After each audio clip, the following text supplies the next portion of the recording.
सब कहेला दुर्गा तोहके कालो के भी काल हो, हाथ रहे त्रिशूल कैले बघो के सवार हो, बघो के सवार हो, बघो के सवार हो। सब कहेला दुर्गा तोहके कालो के भी काल हो, हाथ रहे त्रिशूल कैले बघो के सवार हो।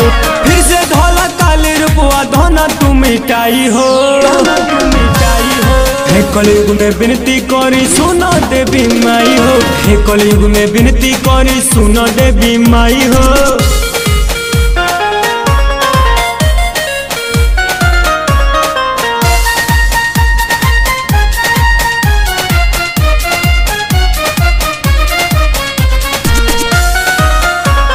जैसे कैले रहलू भस्मासुर के विनाश हो, उसही कर माई ना तो धरती होई नाश हो, धरती होई नाश हो, धरती होई नाश हो। जैसे कैले रहलू भस्मासुर के विनाश हो, उसही कर माई ना तो होई धरती नाश। देर न कर रूपवा धोला तू काली माई हो, काली माई हो। हे कलयुग में विनती करी सुनो देवी माई हो, हे कलयुग में विनती करी सुनो देवी माई हो।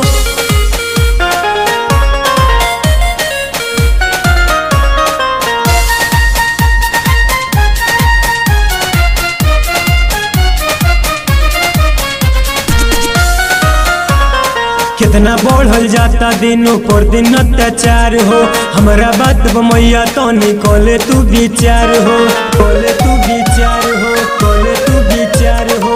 कितना बढ़ल जाता दिनों पर दिन अत्याचार हो, हमारा बात मैया तो निकले तू विचार हो।